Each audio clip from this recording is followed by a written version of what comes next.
പ്രതിപക്ഷ നേതാവ് V D സതീശനെതിരായ Punarjani തട്ടിപ്പ് കേസിൽ കൂടുതൽ തെളിവുകൾ ഇഡിക്ക് മുന്നിൽ ഹാജരാക്കി പരാതിക്കാരൻ. പണം പിരിച്ചു എന്ന് സതീശൻ സമ്മതിക്കുന്ന വീഡിയോ തെളിവായി ഹാജരാക്കുമെന്ന് ജെയ്സൺ പാനിക്കുളങ്ങര പറഞ്ഞു. രണ്ടാം തവണയാണ് പരാതിക്കാരൻ കൊച്ചിയിലെ ഇഡി ഓഫീസിൽ മൊഴി നൽകാനായി എത്തുന്നത്. പ്രതിപക്ഷ നേതാവ് വി ഡി സതീശൻ പുനർജനി പദ്ധതിക്കായി വിദേശ സംഭാവന നിയന്ത്രണ നിയമം ലംഘിച്ചാണ് പണം പിരിച്ചതെന്നാണ് ഇഡിയുടെ വിലയിരുത്തൽ. ഇതിന്റെ അടിസ്ഥാനത്തിലാണ് പരാതിക്കാരന്റെ മൊഴി വീണ്ടും രേഖപ്പെടുത്തുന്നത്. കേസിലെ കൂടുതൽ രേഖകളുമായി ഇഡി ഓഫീസിലെത്താനായിരുന്നു നിർദ്ദേശം.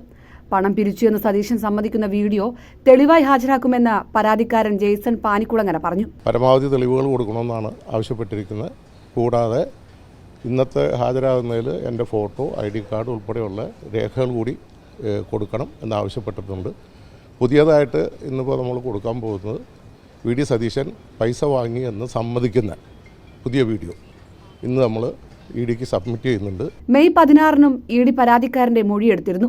പണം അഭ്യർത്ഥിക്കുന്നതടക്കമുള്ള തെളിവുകളും അന്ന് കൈമാറുകയും ചെയ്തു. 2018-ലെ പ്രളയത്തിന് ശേഷമാണ് പറവൂരിൽ വി ഡി സതീശൻ പുനർജനി പദ്ധതി നടപ്പിലാക്കിയത്.